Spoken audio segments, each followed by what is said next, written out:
Advisory. Some episodes of the 1836 podcast are not intended for all audiences, due to details that might be considered disturbing. Listener and viewer discretion is advised. On episode 7 of the 1836 podcast, hear about the Ozarks through the words of Mr. Grover Downs, a resident of the Ozarks for over 90 years. Today's Ozarkism is Sparkin. Sparkin means to date, court, woo, or flirt.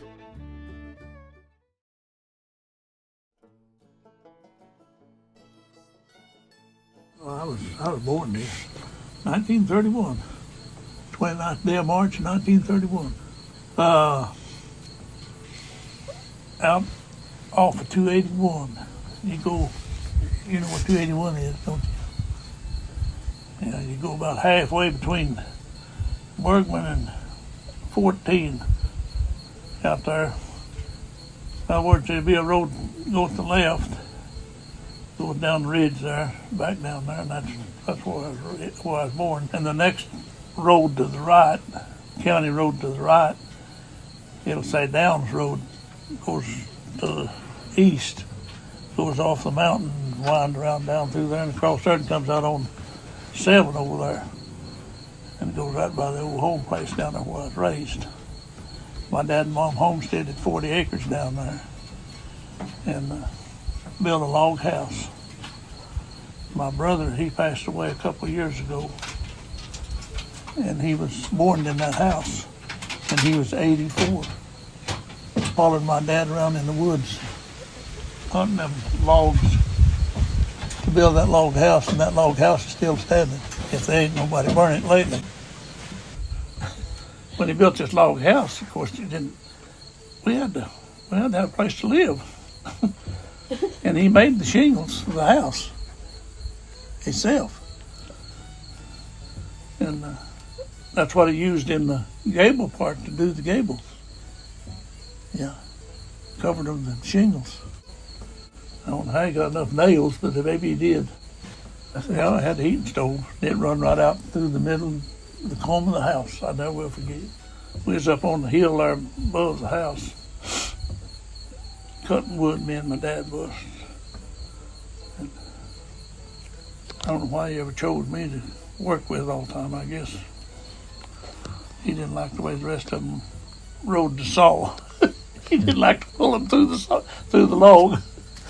We didn't have chainsaws then, we used cross-cut saw. We was up there cutting this wood, and I looked down toward the house, and the damn top of the house was far down there.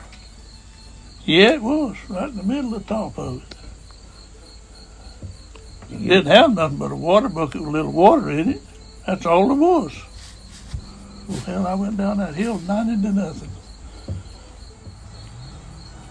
Grabbed a pole and put up there, and I went up that damn pole. I went up that pole on top of the house and put the fire out. I sure did. The rest of them sitting down there around the heating stove. Hell, they didn't even know it was a fire. My dad, I left him. I just left him standing there. He's dumbfounded. It wasn't his time to move. I told him I could take a 5-gallon bucket and put out more fire than some of these fire bugs around here.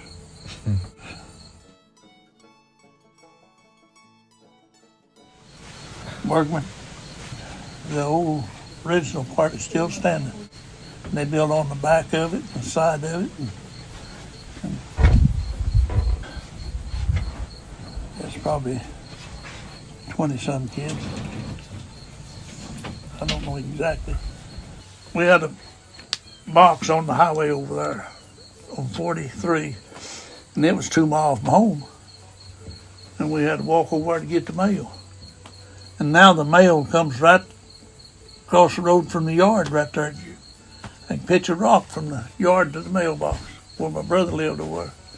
Yeah. When I went to school, I had to walk that mile. Rain or shine. No, I went through the 8th grade.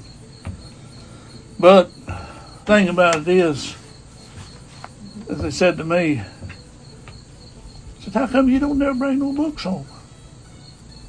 I said, I don't need to. And I didn't. That was just another thing to lug along. So I didn't take no books home. Very seldom I ever took books home. And I made pretty decent grades, I thought. In fact, my mom still had our grade cards when I left home, still had them. I wouldn't doubt what they'd still over there. Truth is known. Yep. Lord of mercy, no. And basketball. We played the hardball down there, I call it. Baseball. Yeah, we'd break out of that schoolroom, boy, and just tear down there. There's always 2 or 3 of them as thought they'd know more than you did, just 'cause I was just an old poor kid. No, you gotta work up. It's always working up. You never get the bat. You just had to work up. You start out in the field, and then you go to third base, second base, and then just to work up. Never get the bat. Boy, I beat them down there one time. Boy, I grabbed that, well, left the bat laying on the base there. I grabbed that bat up, and they was going to take it away from me. Boy, I whooped one of them around the back with it. Teacher was standing on the steps up there and seen it happen. Boy,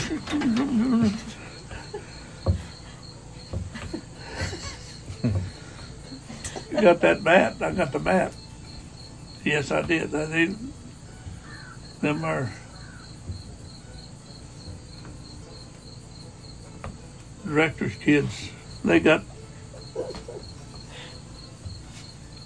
recognized. I just know a poor boy trying to get along.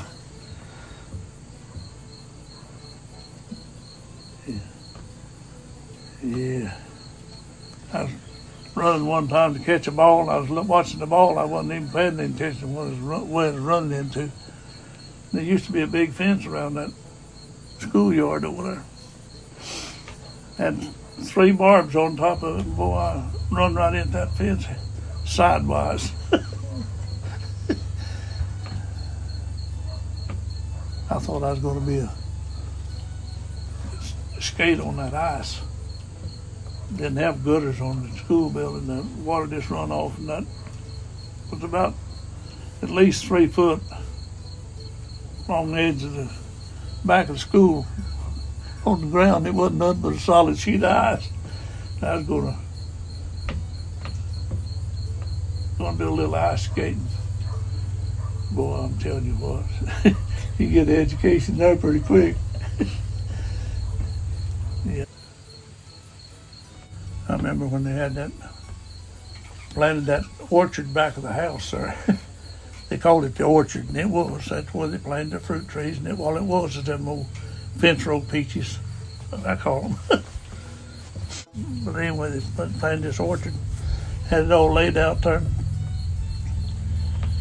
There's a couple trees right there close to the gate where you went into the orchard. It never did grow any peaches. It's too busy growing suckers. Ma would get aggravated at us, and boy, she'd go out there and jerk them suckers off. She didn't just pick a place to whoop you. She just whooped you wherever she could hit you. Hey, boy. Anything we could get. I seen it when there wasn't much to get. Oh, yeah, big garden. You go in there in the bedroom and look up on the wall there, but that cabinet right there, that small home place right there, it's painted. And the garden spots there. And that barn that you can see in that picture. No, we done well just survive. It's like everybody else back then. The government issued these ration books to all families. It wasn't just us, it was everybody. Gasoline was rationed, tires were rationed. I've got my ration book still yet.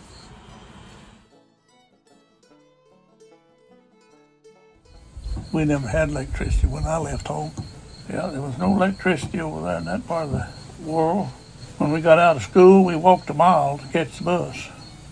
I had to cross the creek. When the creek was up, I had to take a horse and put them across. East of West Sugarloaf. There's one from West Sugarloaf, that was. We had my dad had an old Model A. If you remember the Model A days, if you remember that. I can remember when the first car that they had was a T model. We pushed more than we rode. I'm telling you now, that's the way it was. Damn thing wasn't full of hill. Yeah. Got up the hill there after you passed the old garden spot there where the old man Willis lived there below us. The fence ran right up the side of the road, and this got up there and it turned up the hill. The road turned up the hill. Got up there on that hill and it put, and it died. Run backwards, and of course, brakes on them then was just mechanical brake. Yeah. Run back into old man's garden fence and knocked it down. He said, Marthy God said, you tore my fence down. That was his byword, Marthy God. Yeah, Marthy God said, you tore my fence down. Yeah, there wasn't nothing you could do about it when the car run away. Yeah, of course I don't know, I think we got out of it when I went to see Helen. I never had no car. When I drove that old Model A pickup, but we made, it was a car, but we made a pickup out of it. Yeah, I drove it sometimes, but most of my Sparkin days was that little sorrel horse, rode a horseback. Phone wouldn't even be had. I'm going to say somewhere in the neighborhood around 50, 51. I don't know exactly when they got electricity over there, but that was, didn't even have an outhouse. I mean, didn't have one. I built the first one. I'm staring around behind the building or tree or whatever. Just let her all hang out. Yeah, like my brother was. He's 2 years younger than I am. He jumped out and run across the yard there, and there's a web bar fence around the yard. Yeah, that's right, and he just laid her out on the fence. It was freezing weather. When he got ready to put her back, he just froze to the fence. Hell, he had to pull it off and swallow. That's the way life was. You got the fight and skirmishing in the bed, and Dad said, calm down now. He didn't say it 5 or 6 times either. He'd tell you once, next time, get out of bed, go outside. It made no difference how damn cold it was either. You didn't have no long johns on either. Well, it was Harrison. There wasn't even no hospital in it, just a clinic. Band-Aid. One time I was sick, I just don't care to tell you.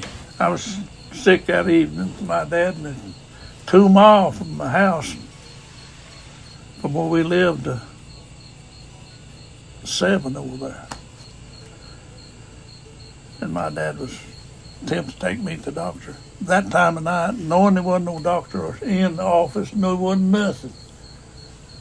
Nothing. And he carried me a lot then. One person's house up here on the hill he knew, and that was Grover Hall. And that's another Grover. Grover Hall. He had an old car. It had so many flats on it he couldn't go nowhere. And well, we went from there and back down the hill and across the highway and up over there to Lex 4Cs. HL was a buddy of mine when we went to school together. I went to California, and that's where I went and stayed with a week. And so we wound up going down there, and he had a car. But he was in St. Louis working. He had the car in St. Louis. Wasn't nobody but, well, her name was Gail, and the 2 kids there. And made all that round, and then we wound up over at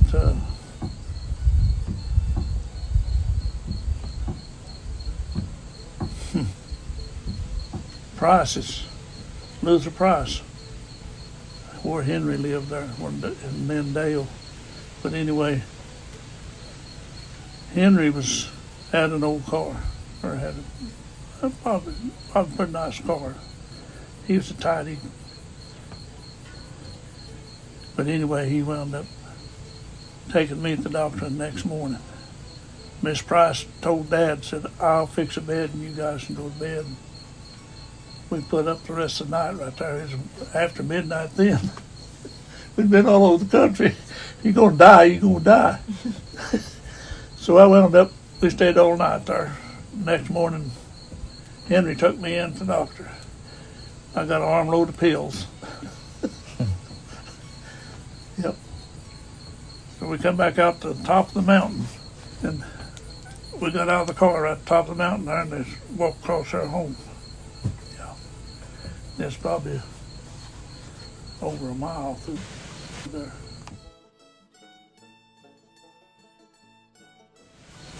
They was 5 of us all together. You done them out in the yard. Yeah, squirrel hunting or something like that. And we had always raised a big garden. And you worked the garden out when Mom said work the garden out. You didn't take off and go squirrel hunting or swimming. You worked the garden out, then you could go swimming or whatever. Yeah, you done your work first. Then you could play. Well, that's the way it was. Yeah, we down there, Stewart's old swimming hole still down there. One time we was up on the hill there at the house. Ain't nothing but stumps, rocks. My young brother, younger than me, 2 years younger than I am, he just limbers a rag. He got in an old car tar.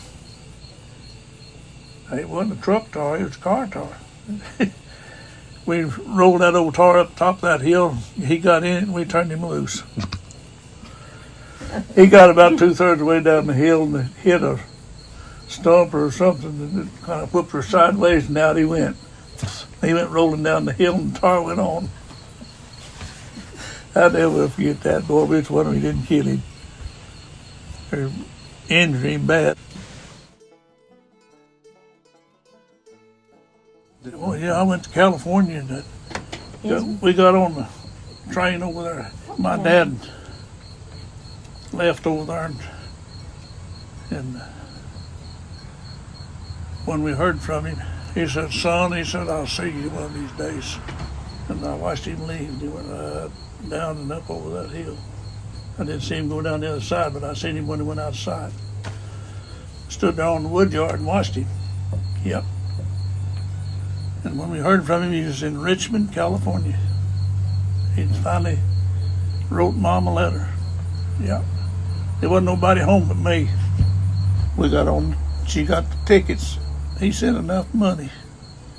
He thought he sent a lot of money, but it was a lot to us. But she got our tickets at Bergman to board the train heading to Richmond, California. 4 days and nights. Cold. We got in Flagstaff, Arizona. It's damn cold. Hey, boy. But anyway, when she boarded the train over there with 5 kids with a $10 bill, we got out there and there wasn't no trees. It's just sagebrush and light poles. I run into one of them right there, acting stupid, I guess. Boy, my head just popped. That didn't even shake that dude down on El Cerrito. Yeah, boy, we've got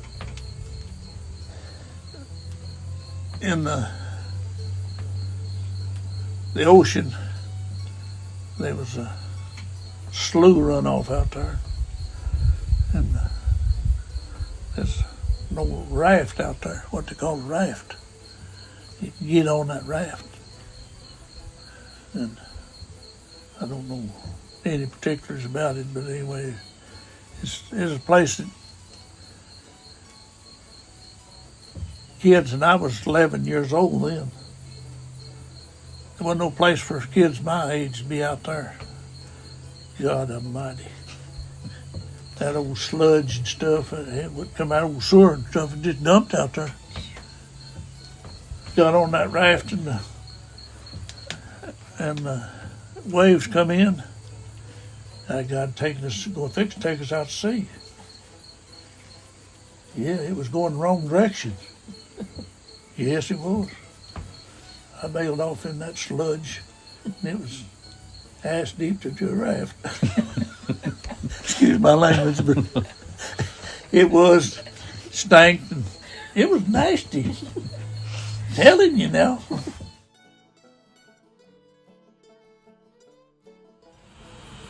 I remember back in my younger days, of course, I was married and gone from home then. What's his name? Lived down the hall over there. Art Purdom. Came to Lead Hill one 4th of July. One 4th of July evening. No, it's New Year's Eve. New Year's. Old year out and the new year in. And me and Jim Ritchie. I don't know whether you know Jim Ritchie or not, but he's a brother to Max and John and Jim. We got to drinking that vodka. Vodka, you drink enough of it, and it'll get up and tromp on you. Vodka and chased it with moonshine. You could blow your breath and it just blew. Yeah, boy. I had a little 50 Chevrolet pickup, and I never will forget, we danced. We was dancing then. Hell, I danced ever since. Place right here between my fingers, it's a scar. You see it? Mm-hmm. That's where Darrell Russian tried to hold me to keep me from dancing. Yeah, and I jerked loose from him. His fingernails cut me.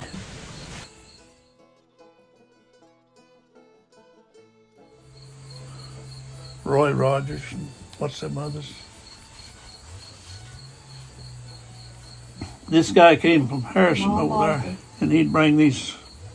He had this movie thing over here, right down on Main Street down there. Dean did. He run it for a number of years down there.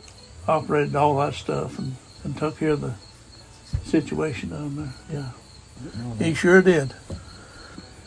And after the movie was over with, we had a dance. Oh boy, we had a good one.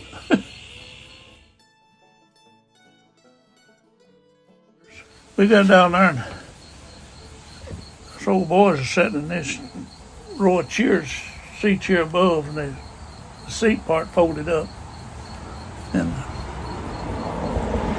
we're sitting there, and Helen was sitting behind me. They's all sitting in a row there behind us. Yeah. And Helen had reach up behind under there and get like this. I had them little pity loafers on. She kept flipping my shoe on. You know, that's to get your attention. She did. We was walking down Main Street there, and on one side was the theater, and on the other side was the drugstore. There's a drugstore on the other side there, and upstairs. And her mother had a used clothing thing upstairs. And Helen hung out that window up there. Oh, just waving her hand off. Oh, that was cute. Yeah. Yeah. I remember I had an old 38 Buick. What was that big car? The motor as long as that car there. Straight 8. Yeah. Helen had never drove. We was over on the mountain up there on East Sugarloaf. It was on East Sugarloaf. And that baled hay over there, we was hauling that hay out down there that night. We hauled hay all night.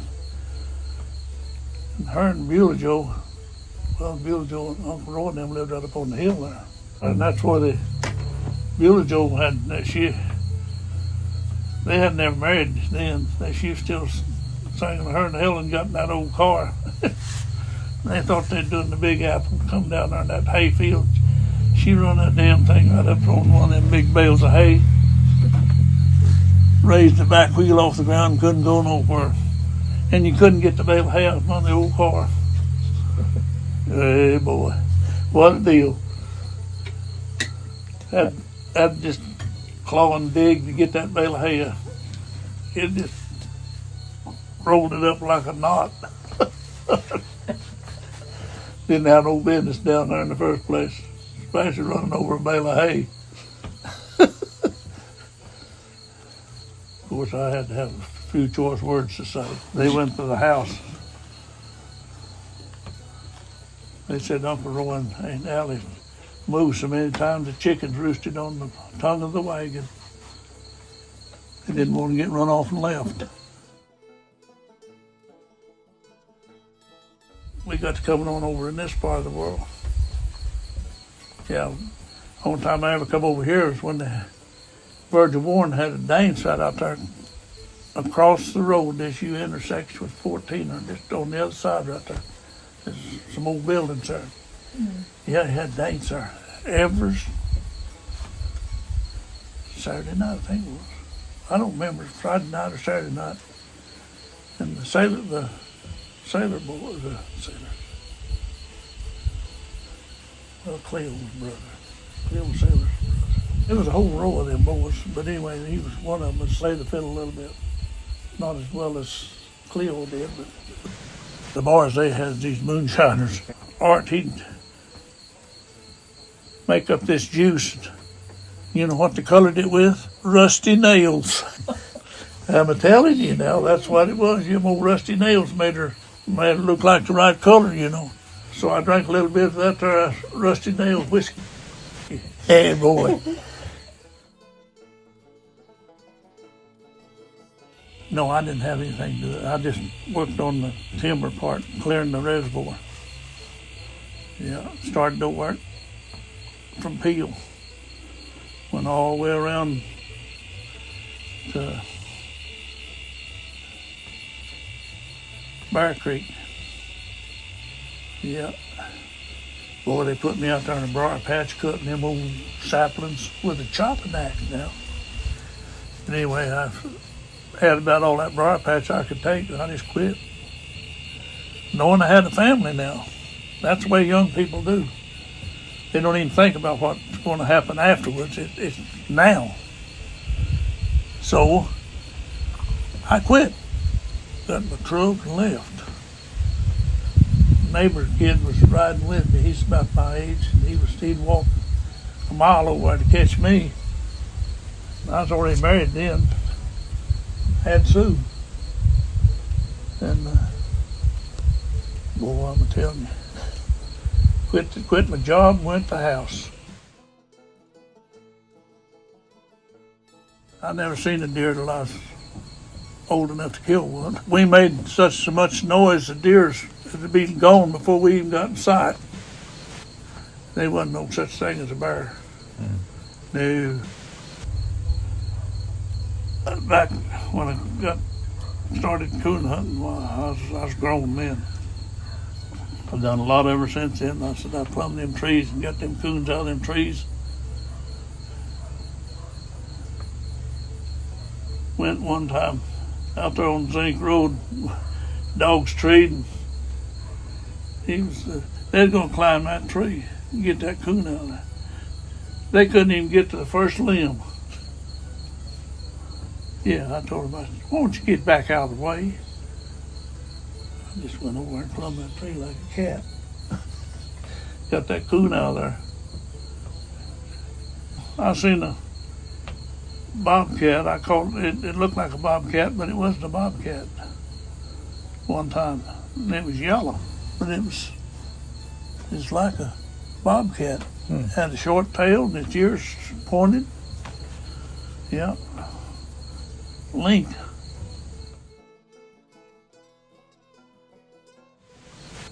Yeah, boy.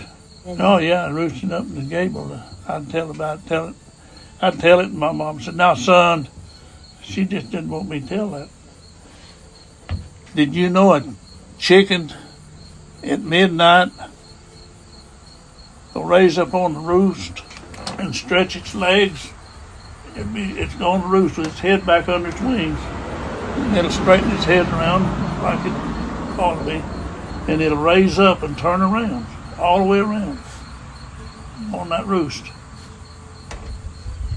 And I told him, I said, "Dad, get up every night at midnight and turn them banty chickens around up there on that gable. Keep them from shitting in the house." And they'll go to the bathroom when they'll stretch around, they'll turn plumb around, they'll poop. Then they'll just settle back down till daylight. Yeah, boy. Chicken one day and feathers the next.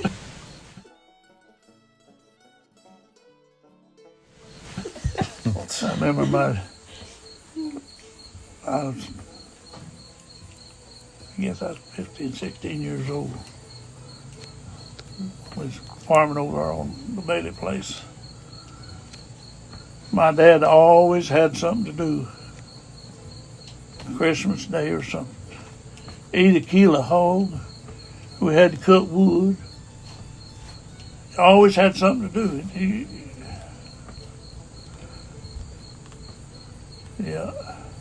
In fact, we was over there breaking ground, and he took the team and went over there on Christmas Day now. Instead of staying home with the family, he buckled up, went over there and hooked on that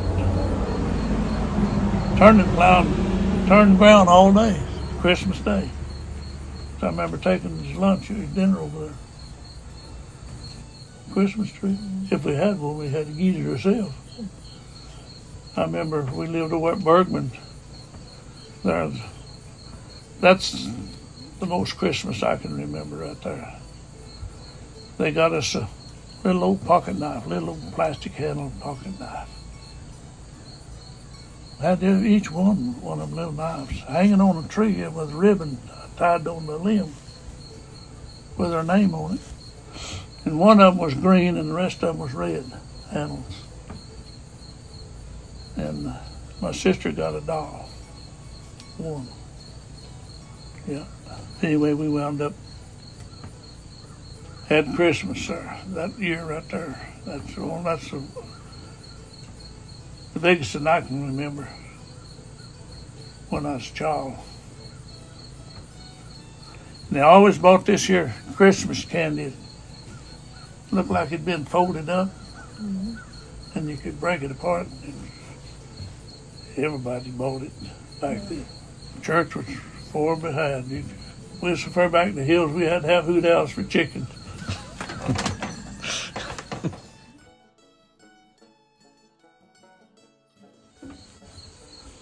Yeah. Thing about it is, people throw away more than we had. I guarantee you. As I told them, we didn't have trash trucks then. No. There wasn't no garbage, people picking up garbage and that. We had to eat ours. Take care of your money and stay busy. Thank you to everyone who has tuned in to this episode of the 1836 podcast. We hope you found it informative and engaging. Please like, share, rate, and review. Leaving a good rating and review on your preferred podcast platform would also help us reach a wider audience. Be sure to tune in next time for another episode, as we continue to explore and uncover the roots and branches of Arkansas and the fascinating history of the Ozarks.